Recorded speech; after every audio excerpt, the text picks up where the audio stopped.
Now, in many ways, I believe the enemy of the aquarium industry is actually the aquarium industry. Now, so often I walk into people's shops and it really looks like an extension of their garage hobby. Many people get into the aquarium industry because they keep fish, and a lot of them are hobbyists, and you can really tell that with their shop, because their shop, it really isn't set out to appease, let's say, a female that doesn't keep fish. You really need to have everything set up so your mum feels comfortable walking around. It's got to be healthy, it's got to be clean, it's got to be well displayed. It's really important to have really good display tanks that people can imagine in their homes to allow people to make a decision. So having a good range of display tanks is a really important thing.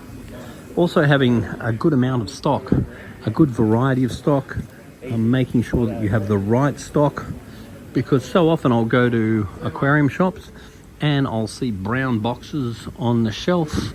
Often things are not clearly displayed, they're often not clearly priced, and especially in a brown box that's unlabeled, it really isn't at all satisfactory.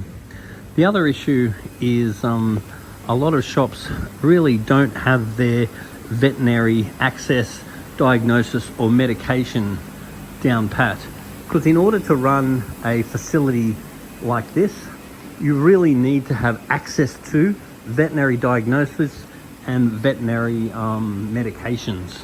You can't just use off-the-shelf medications and expect to have fish of this sort of caliber. So a lot of this also comes down to staff retention.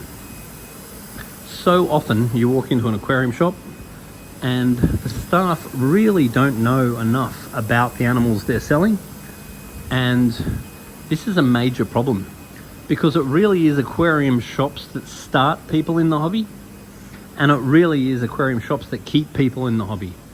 So it's really important, if a customer has an issue, they've got to be able to come down to the shop and get real advice from someone that knows and someone that cares. So a lot of this also comes down to the aquarium industry typically not paying well enough.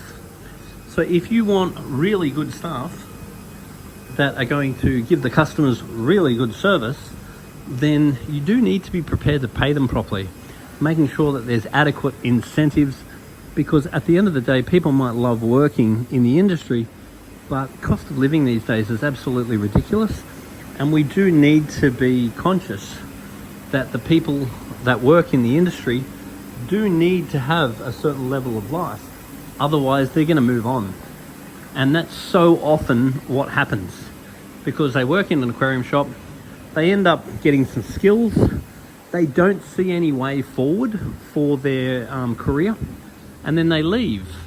So the aquarium industry has gone through some really wonderful, well-educated, passionate staff, but often the aquarium industry is not able to retain these people because they are literally needing to move on to actually further their life and their development. Also, a lot of shops are underfunded, so they will not set up adequate filtration, and they'll do things on a budget. Now, if you're trying to do a commercially viable business, you really need to set everything up in the first place. And I think it's absolutely crazy how many people go from being a hobbyist to straight away getting themselves an aquarium shop. If I was you, I would never think about owning an aquarium shop until I'd worked in an aquarium shop for at least 5 years. You really need to understand what you're doing before you go thinking that you can design a system, because a commercial application, it really is different to just having a few fish tanks at home in your garage or whatever. So I guess what I am really suggesting is that the industry stick together. The industry help to educate each other, and especially joining associations like the PIAA. So the Pet Industry Association of Australia offers a lot of training. If you go onto the Pet Industry Association or the PIAA Aquatics YouTube channel. There's lots of absolutely valuable information for opening and running an aquarium shop, and also making sure that that the industry is supporting each other. Trying to make sure that shops are interesting, they've got new and different things for people to see, and sharing what's working in your shop will really help the industry, because ultimately every time that we lose a customer, then the industry shrinks. So what we need is for the industry to help the industry grow. And the way that we're going to do that is by making sure that the customers are buying animals that are right for their aquariums, and or getting aquariums that are right for the animals that they actually want to keep. We must be placing a very big emphasis now on husbandry, making sure that we're doing everything we can to make sure the animals are in the best condition and position possible. And as far as shops are concerned, getting a good network of advisors is really, really important. So if you are thinking of opening an aquarium shop, first thing I'd do is go and work in a shop for a while before you think about doing it. I think it's crazy to just go and open one without at least having experience in the industry from a commercial sense. And then joining any relevant associations such as the PIAA, and then creating great relationships with other businesses. Now, they don't have to be around the corner. They could be on the other side of the city or wherever, but creating a good relationship with your competitors is actually in everyone's interest, because ultimately, if we can do everything we can to help train the staff and to make sure that people are getting the right information, people are buying the right animals for the right tanks, and they're getting the right support, that's how we grow this hobby. But shops that don't have good display tanks are not doing the industry a service, because aquariums that people can imagine in their home is the key. Having a display tank within a system or whatever is really not something that someone can imagine in their home, so therefore is not of the sort of value that get people started. So having really good display tanks that inspire people to get a tank are really important.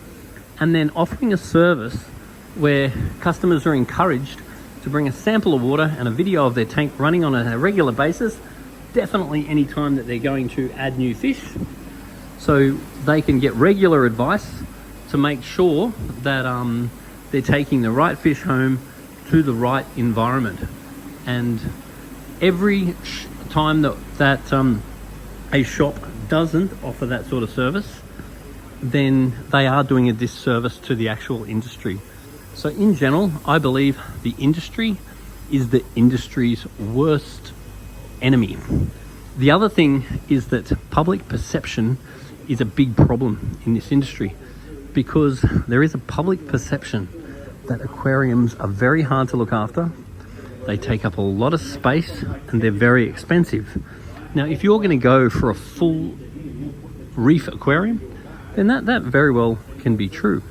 But on the other hand, setting up a very basic aquarium with some beautiful little mountain clouds or some zebra-danios or sucking catfish or whatever you want to keep can actually be very cheap. So for the sake of a few $100s, you can easily set up a beautiful basic tropical aquarium with easy to keep fish, including catfish and that'll actually keep your tank clean. Or there's lots of little temperate water fish like rosy barbs that are very beautiful and very easy to keep. So therefore, making sure that people know the whole range. Cichlids, super easy to keep. So allowing people to understand that some fish are very challenging and some fish are very, very easy. But making sure that the right customers get the right fish is really important. And some fish can be viewed as basically a piece of furniture, whereas other fish are much more like an involved hobby. Anyway, there is definitely progress in the aquarium industry as far as new technology, new information and so forth, but I think we still have a very long way to go. So put a little comment on the bottom of this video and tell us what you see going on with the aquarium industry, and what do you see improving, what do you see potentially getting worse, and any comments, points, or advice that you might have for someone thinking about running or that is running a aquatic business. So I think that according to the surveys and so forth that I've had access to, I think that aquarium keeping, the hobby itself, should at least be double what it is now. At the moment, I think we're sitting at about 13% in Australia. So about 13% of Australians keep fish, whereas if you actually look at the statistics, it's more like 30% that actually would like to. And the main reason why these people are not keeping the fish is because they think it's harder than it is. They think it's more expensive than it has to be. And they think it takes up more room than it has to. So busting these public perceptions is a really important point to helping our hobby grow.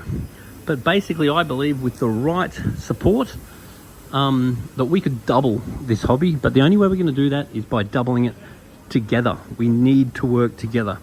The days when people write off each other's shops and stuff is really over. We need to be in our relevant associations. We need to cooperate. We need to get along. So here in Sydney, we're in a really good position because a lot of us store owners in Sydney, we're all actually very good friends. We party together, we go out together, we do things together, and it really does make life a lot more interesting and rewarding. But we've got a long way to go in this hobby, and I think that our potential as an industry is like no other. I believe there's no other industry that you could literally double by getting things right. And as a hobby, it's time that we get it right. It's time that we don't allow dead fish in our tanks. We don't allow algae in our tanks. It has to look good. It has to look clean. It has to look well presented. And I think that that we can do a lot together. Anyway, let us know what you think.